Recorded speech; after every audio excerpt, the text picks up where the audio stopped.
Hello there, everyone.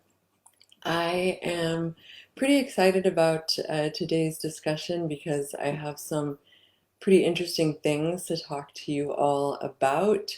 And I'm not sharing my screen today because I don't think we really need to do that, so you can see me here in my room, my office.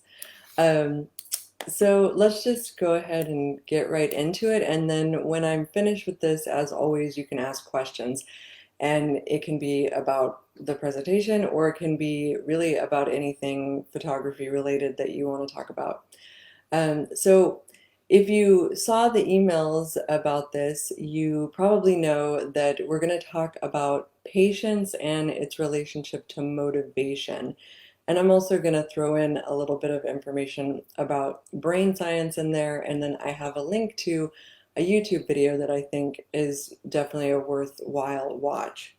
So recently I actually took a trip out to the desert. I did this huge off-road trail. Me and my husband did this big off-road trail that goes through Nevada and California.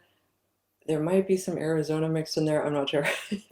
Anyways, it's like a 140-mile off-road trail, and it was a really great trip. It was very sort of eye-opening for me, and it was the first time I'd ever really done anything quite like that, and it was particularly sort of a challenging thing because not only were we sort of out in the middle of the desert, sort of away from civilization and resources and things like that, having to make sure that we had with us everything that we needed. But every day we had to set all of our camping stuff up, camp for the night, do everything that's involved in that, and then the next day pack everything back up and get going again because it was basically a 3-day trip down this road to get all the way through from the Nevada side where it starts to the California side. Well, you can do it the other direction too, but since we live in California, we did it from Nevada to California. And so that was interesting for me because I'd never really done quite that intensive of an outdoor camping trip before. And there was definitely a time when I probably wouldn't have even considered doing something like that. I might have even thought it was totally crazy to think that I would have the energy or the stamina or whatever it is to put up with something like that. Because as many of you may know, if you've done camping, camping's already a lot of work. And then if you add on to that having to sort of set up and then pack up every single day, and we stayed 3 nights in the desert, and then on the fourth day that we were there, we exited. We got to the end of the road. So that was a lot for me, and it was very much a practice in patience. So patience is something that I've been talking about off and on lately, and I really feel like it is just so huge and people really don't talk about it often enough. So I had to have patience with various things. What I already talked about, having to set up and tear down every single day. I had to have patience with a sort of mishap that we had with our gas can. So we had to bring extra gas with us because we were out in the middle of nowhere. There was no access to a gas station or anything like that. And when we were first trying to fuel up the Jeep, we had a little issue, and it could have been something where, we could have totally freaked out and made it kind of ruin our whole trip. But instead, we sort of patiently dealt with it and figured out how to get the gas into the Jeep and managed to succeed at that. It was an act in patience with dealing with the guidebook that we had to take with us to tell us where to go because this is just total off-road, these little dirt roads that kind of run through the desert, and there's no way you could possibly follow the correct road through this if you didn't have a guidebook or if you didn't already know what you were doing. So there was this guidebook that I was using that was great. It was very detailed and in a lot of ways incredibly helpful. And then other times extremely frustrating and vague. So there was a lot of, wait, is this where we're going, or what are we doing? And basically it would be like, oh, okay, so zero point 0.8 miles, and then we're supposed to find this sort of landmark, and then another 1.2 miles, and then there's this other thing, and you're just kind of going along the entire road in that manner. So that took a lot of patience. And there were some nerve-wracking crossings that we had to do, and just having patience with the fact that you don't really know what's going to happen, what you're going to encounter, what the conditions are going to be. It's all this sort of big nebulous unknown, and you're just on this adventure figuring it out as you go along. So it was really for me a practice in the art of patience, which I'm very much trying to learn as a middle-aged person, basically. And I think when we're children, we're kind of vaguely presented with this idea of patience. So we hear people say things like, patience is a virtue, but that's pretty vague, right? I mean, what does that mean, that patience is a virtue? Why is it a virtue? What makes it a virtue? How is it helpful to you?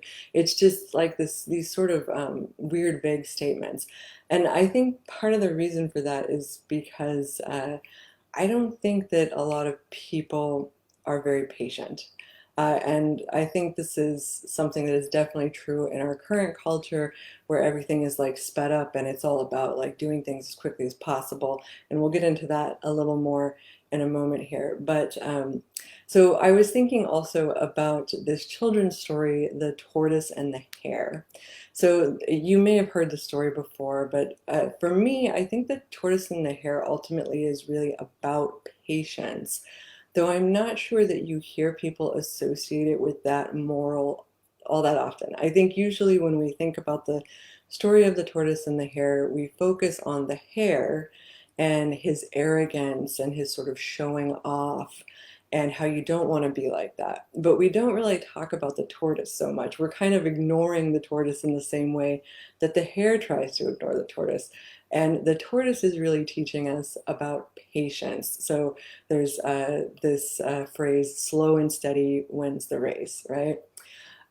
So if you don't know the story of the tortoise and the hare, it's essentially there's this hare, and he sees how slowly the tortoise is moving along, and he starts sort of mocking him, and the tortoise challenges him to a race. And of course the hare thinks this is ludicrous. Obviously he's going to completely destroy this tortoise in a race, and so he takes off and gets way far ahead of the tortoise, and he's so sort of arrogant about how fast he is and how much better than the tortoise that he is, that he decides to take a nap on the side of the road because he's way past the tortoise and he'll never catch him. But what happens is that when he wakes up, it turns out the tortoise has already crossed the finish line. So, there's a lot of different morals that you can take away from this story, but I definitely think that patience is definitely one of those, because the thing that we learn from the tortoise is that the tortoise is content with the process, and he doesn't find any need to rush. He's okay to just slowly walk along the road until he gets to the finish line, rather than insisting on just blasting his way there as quickly as possible. And he doesn't seem to be focused so much on that idea of the finish line as the hare is, where the hare is just like, I'm gonna get to the end, I'm gonna beat you. So I guess a question that we might ask is patience really a virtue? What makes patience a virtue? So I think that this gets confused a lot in current culture, because we keep talking about this sort of hustler type image, which I think is very popular in Western culture. So it's like you hear people talking about their side hustle, and you hear people who are really successful, not all, but many, saying how you just, you have to work basically nonstop, work yourself to death, and move as quickly as possible, and just constantly have your eye on the prize and things like that in order to get what you want. So this leads me to this thing that I think happens a lot with us, which is where you get ready to start work on a project, and you immediately find yourself frustrated. So there's this sense of foreboding, and you're looking for shortcuts, and you feel really distracted, and you're losing the motivation that you originally had to start the project right as you're beginning it. And part of the reason is because you sit down and you kind of have this blank slate, and you realize that the end is nowhere in sight. So again, we're kind of focusing on the end here. And I think that's because we tend to think about everything that we do as a means to an end.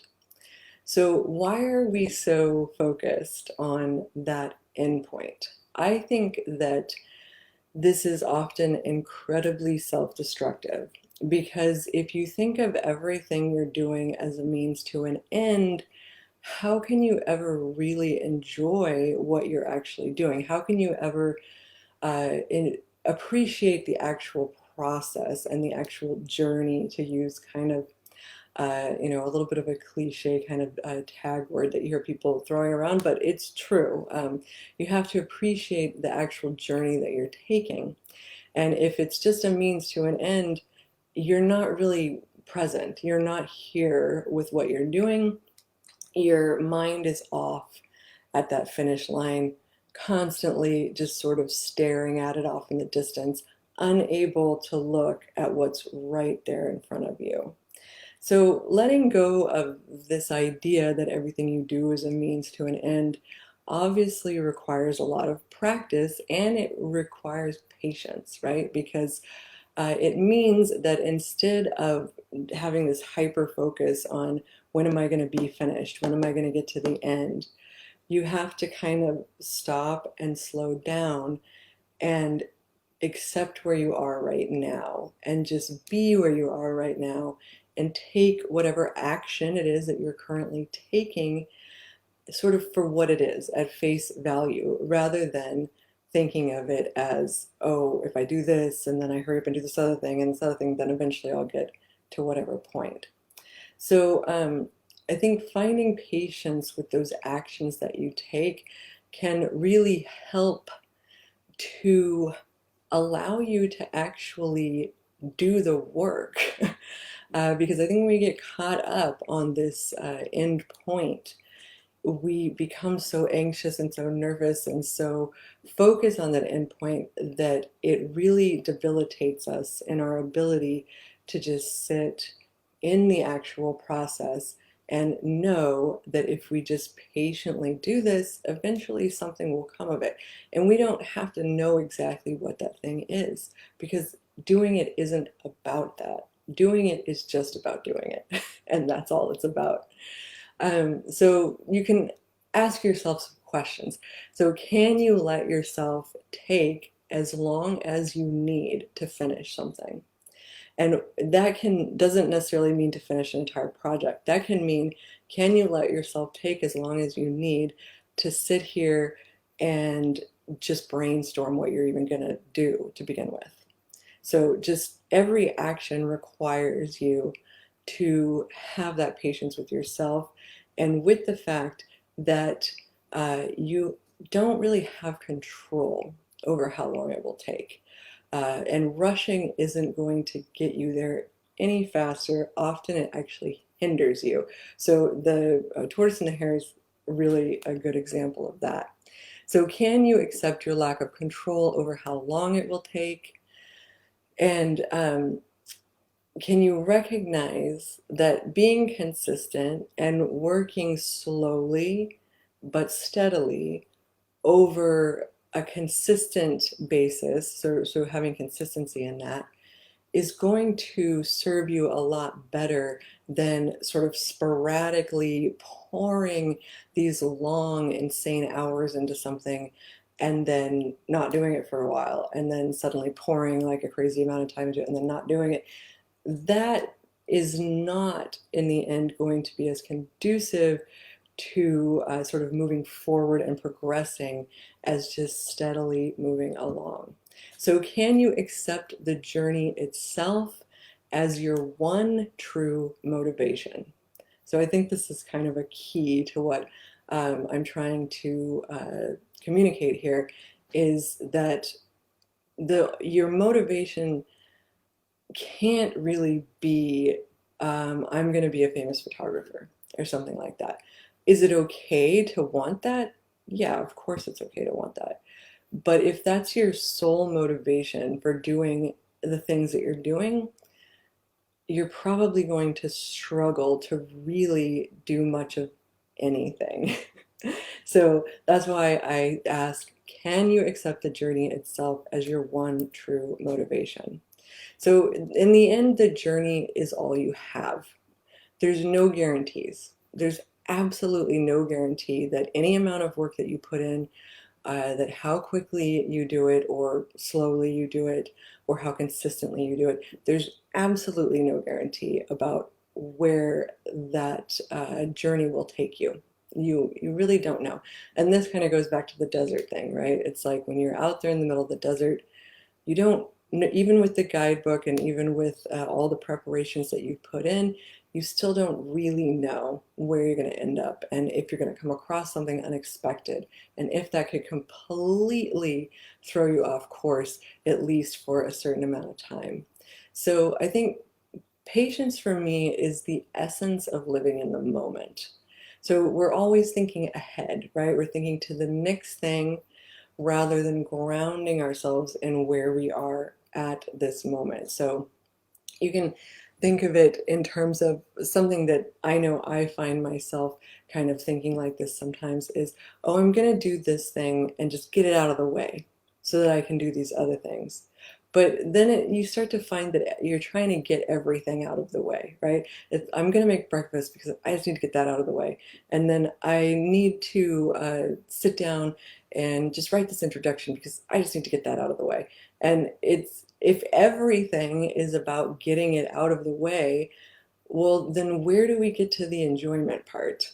Where do we get to stop getting things out of the way and start actually living our lives? So I think that that is definitely a symptom of this way of thinking about the end rather than the actual journey. So if everything you're doing is a means to an end, then you're never, ever, ever really present with anything you're doing because all you're focused on is when it's going to be done.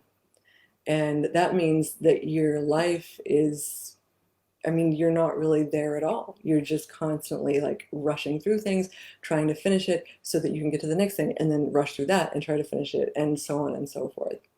So let's relate this a little bit to some of this brain science stuff. So you've probably heard this kind of relates back to, I think B.F. Skinner is his name. He's like an old school psychologist who talked a little bit about some of these similar topics. And I think for a while there he was very unpopular in the psychology world, but there's some sort of resurgence of some of his ideas recently.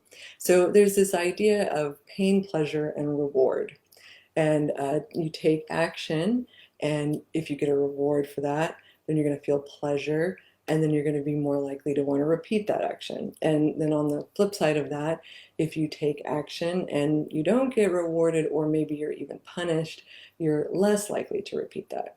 And of course, this, there's all kinds of complications to this because human beings are very complex creatures and there's subjectivity involved in what pain and pleasure mean that relate to all sorts of things that go on with us, growing up and things like that.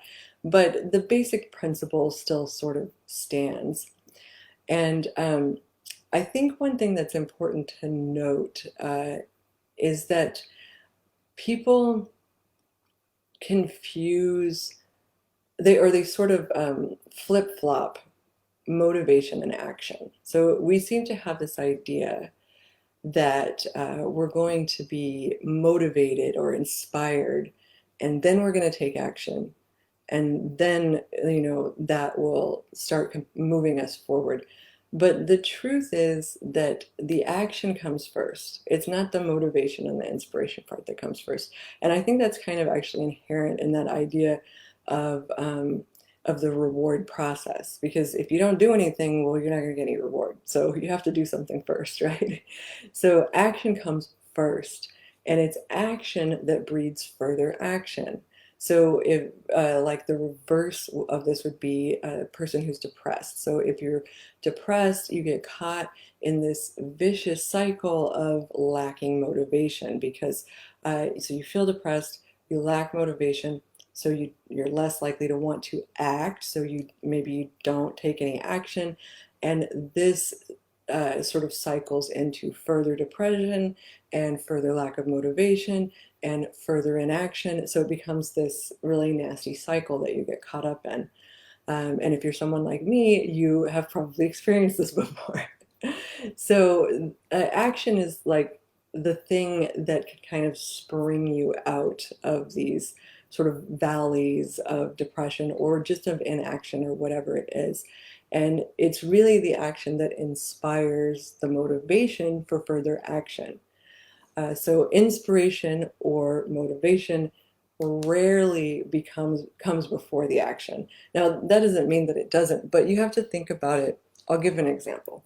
So a good example would be, let's say you read a biography about an artist. So that's taking an action. It may seem like a somewhat passive action, but it's still an action. You're sitting down and you're reading a biography about an artist.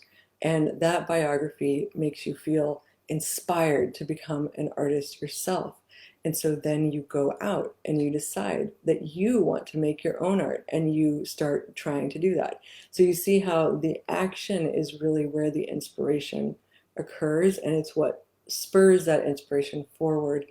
And how you reward yourself, I think, for the actions you take is incredibly vital to whether or not you're going to find yourself in a cycle of feeling constantly motivated, or you're going to sort of slide back and find yourself lacking in motivation again. So we'll talk about that a little bit. So there is a YouTube video that I'm going to link for you guys with an actual psychologist discussing some of these topics. And there is one thing that I don't totally agree with her on. However, I still think it's totally worthwhile. So I linked that in the description for this Facebook Live, so you should see it there. And then I'll also comment it. So I think, again, it's important to be careful how you reward yourself. So sort of furthering that example that I just gave about reading the artist bio and you're inspired to take action, and then maybe you go out and you decide, I'm going to try my hand at becoming a photographer or something like that. And then your reward for that is the exhilaration of making something of your own and just feeling that sort of magic of being like, wow, I made something and this is something that I did. Or maybe what happens instead is you feel like it's not good enough. Or maybe you show it to somebody and they put it down. And then what? Then what? Where does your motivation go then? Because now all of a sudden you're not getting that rush or that dopamine or whatever it is, that reward that you desire. Instead, you're being told, it wasn't that great. So that's why I think there's a danger of relying on rewards that come externally. So rewards that come either from recognition in some sort of grandiose kind of way, or just simply from other people, maybe your family or friends or whatever, appreciating your achievements and telling you that. In the case of friends, I would suggest that if your friends are putting down what you're doing, maybe you should find some different friends, because it's important to have people in your life who are going to support you. But obviously you can't really do much about your family, and you definitely can't do a whole lot about that sort of greater art world at large that's out there, that sort of dictates what we decide is good and bad and worthy of the art gallery and all of that. You really don't have a lot of control over that. So ultimately, your reward has to come from within. And this is why I talk a lot, I hope you guys have noticed, about small wins. So, this ability to celebrate every little tiny thing you do that is an action that gets you closer to creating that thing that you want to create. So the simple knowledge that you've taken action in and of itself can be a reward. You can congratulate yourself for that. And I think one really good way of doing this is just to make a list of throughout the week or the month or whatever it is, just write down, instead of writing down a to-do list and looking at all the things that you didn't do, make a list of all the things that you did. This day I brainstormed this, or this day I walked around my neighborhood and took some photographs, and then this day I, learned something in Photoshop, and so on and so forth. It can be tiny little things. It doesn't have to be some big, huge thing. It doesn't have to be, oh, I won first place in this contest. I think that's kind of what we think of when we think of reward is like the big, huge reward. But all of these little things that you do can be rewards if you let them be that. So I do think that making a list of all of the actions you've taken, of all of the steps you've been taking towards your goal, whatever it is, can be really helpful in shifting your mindset and making you feel that motivation because you're stimulating that dopamine in your brain and you're telling yourself, I did something and it's worth celebrating. So I think congratulating yourself for consistency and just reminding yourself all the time how important all those little actions are, because it's very, very easy to forget that when you're kind of caught up in all of the daily insanity that we're all caught up in. So coming back to patience, you have to be patient with the world, right? With the world at large, because it may take time before the art world is ready for you to sort of arrive. And in the meantime, you have to be patient with yourself. And I think that this is really the most important one, because in that sort of classic Buddhist fashion, if you know anything about Buddhist philosophy, I think that ultimately a lot of these attitudes begin with you. So if you want to be compassionate towards other people, you first need to be compassionate towards yourself. If you want to be patient with the world and with other people, you first need to be patient with yourself. So for me, patience is really like the doorway to forward movement, to, action, to just getting yourself going. If you can be patient with yourself, then that can allow you to enjoy your work, because you can say, it's okay if I'm not perfect. It's okay if I still have things I need to learn. It's okay if, this isn't the most brilliant thing that anyone's ever created, because I'm still going through that process of learning. And if you can have patience with yourself, well, then you'll be capable of actually going through that process on a more consistent basis. So it's really about accepting where you are today. It's going to take time to develop your skills. You have to give it that time. And there's never going to be a point that you reach where you're suddenly like, I'm there, like I'm a genius now. I guarantee you that even the most lauded artists out there don't feel that way. There's always something else that you want to do better or be better. And really, that can be a good or a bad thing. It can be good if you allow it to be something that you can patiently work towards. It can be very negative if you get hung up on this idea that you're not good enough. So, patience, I think, will also help you to be honest about where you are in your career.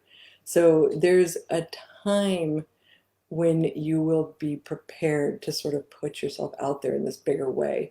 And if you're willing to be patient with yourself, you can probably better recognize when that time comes. Because I know for me, when I first started out, and I mean like when I first started out, I was instantly like, oh, I have to get my photos into exhibitions, and I have to win this award or do this or that. And it wasn't realistic because I had just started out, and I wasn't, I didn't have the skills that I needed yet to succeed in those sort of goals of being recognized in that way. So I was kind of setting myself up for disappointment. But if you can be patient with yourself, then you can sort of slowly build towards the point where you finally say, hey, now I've really made something good. I bet I could submit this to an exhibition. I might actually be able to get it in. And, of course, there's always going to be rejections. Rejection will always be with you, no matter how big you get. Trust me, read a biography about an artist. I promise you, it doesn't matter how huge you become, rejection will always be a part of being an artist. But again, if you can be patient and if you can find the ability to reward yourself from within, to have that sense of appreciating yourself and what you do, then the rejections won't be so hurtful, and you'll be able to sort of move past them more quickly than you might be able to otherwise. So, if you learn to find motivation within and a sense of pride in what you do, then it'll matter less, is essentially what I'm trying to say. So then let's talk about how patience and motivation are connected. So we already kind of talked about this a little bit. So I think patience is essential to motivation because without patience, it's impossible to take significant action. If you can't be patient with yourself, if you can't just sit there and look at that blank slate and say, I'm going to patiently figure out what I'm going to shape this into, then you're probably just going to, get flustered and wind up giving up. So really, patience is essential to acting in the first place. And then without action, it's impossible to find motivation, right? So when you're not able to sort of be patient with yourself and allow yourself the time to do what you need to do and not, be trying to force yourself into this sort of box of what you think you should be doing, where you think you should be at, but rather just letting it happen as it happens, then it's going to be hard for you to finish the things that you start, and it's going to be hard for you to turn that into further motivation for further action. So I think you need to set yourself up for success by practicing patience every time you do something. And this is something that I've been doing a lot lately, and it has been an immense help to me, is just when I find myself starting to get kind of flustered and being like, oh, it's not working, or like, oh, I need this to happen like right now, I say, just slow down and be patient because it's going to take as long as it has to take. And you can't control that. So you need to just take a step back, take a breath, and let it happen.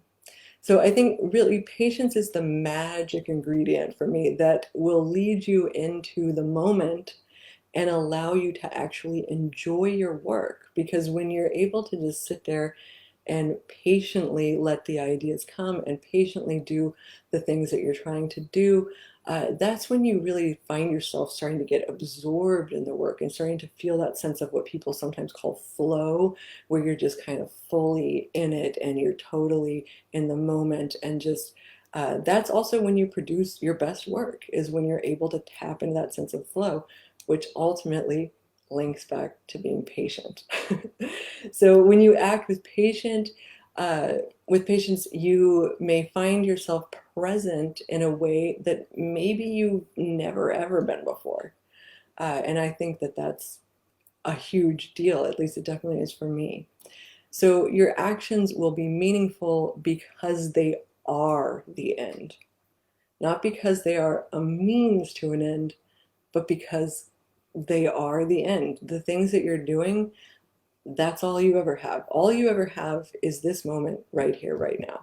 So if you can be patient with yourself in this moment and just let things happen, that is what really living your life is about. And all of those other big external things, they will happen for you, but they're never going to happen for you if you're so caught up on getting to the end of the road that you never get there. So one thing that I think is interesting about the tortoise and the hare is that the hare never crosses the finish line. The tortoise does, but the hare never does. Even though he's rushing and he's super fast, he is negligent and sort of arrogant and he's impatient, right? So he just falls asleep on the side of the road thinking, oh, it's no big deal. And then he wakes up and the tortoise has crossed the finish line and he never crosses it himself. So I think that's a key thing to note. So basically, the big takeaway for this is your actions need to be for action's sake.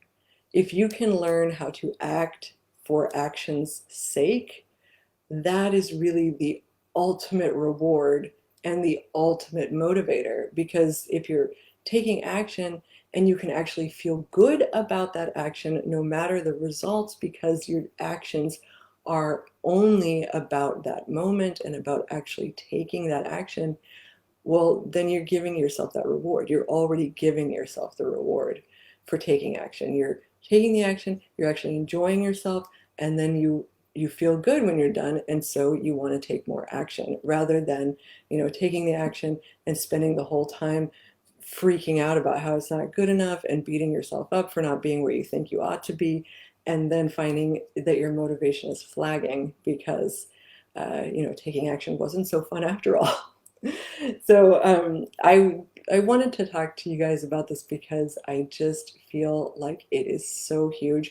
And while a lot of things that you hear out there kind of hint on this, I feel like it's really uncommon to actually hear people talk about patience specifically. Even though much of what they're saying implies it, they never really quite hit on that patience factor. And I don't know if this is because people are afraid to talk about that because they think they're going to scare people away or what it is. But I think that you all deserve to hear about this. So that's basically what I have for today. I think what sort of spurred this for me was a book that I've talked to you guys about too, if you read my emails, about time management, the book 4,000 Weeks, because he talks about patience in that book. And really, I've read a lot of self-help books. And I think that's one of the only ones where someone has actually just directly addressed this idea of patience and how important it is. And in that book there is this sort of looming specter of the 4,000 weeks, which is supposed to represent about how many weeks a person will have lived at 80 years old. So when you put it like that, it's kind of like sobering, right? Because you're like, whoa, 4,000 weeks, that's it? That's all I get? But I think it's important not to allow that to become about overwhelm and to become about like, oh my God, I'm wasting my life. Because uh, that's where the impatience part kind of clicks in, right? It's like, oh my God, I'm wasting my life. Now I have to rush to catch up or whatever it is that you think you need to do. And it's not going to get you anywhere in the end. It's really taking those steps slowly and just letting it happen at whatever pace it's going to happen. That's how you get there. So it doesn't really look like there's any other questions. So I think I'll go ahead and log off. Oh, let me post the link to that YouTube video for you guys. So I'm just grabbing it really quick. I think in this video she focuses a little bit on this idea that you should think about how good it's going to feel when you're done. I don't think that's a great way of putting it because of everything we just talked about. However, it's a good video. This person is obviously very well intentioned, and she's a knowledgeable person. She's actually trained in psychology, so I think it's very worth taking a look at that video. Okay, so I think that's it, guys. Thank you so much, and I hope you enjoyed this. Again, if you have any questions, comments, whatever, after we're done here, you can still leave those. All right, have a good one. Bye bye.